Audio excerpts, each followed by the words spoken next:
парламента. И аз за това се обръщам към колегите. И Христо Иванов, и Кирил Петков, и Делян Пеевски. Защото и на него най-му е лесно. Сега да ви кажа, аз нямам министри, не се занимавам, ще бъда опозиция. Само че когато гласувахме Конституцията, си говорихме как 10 години ще бъдем един блок. ППДБ, ГЕРБ и ДПС.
Аз нямам министри, не се занимавам, ще бъда опозиция.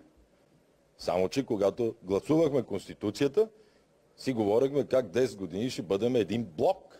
ППДБ, ГЕРБ и ДПС.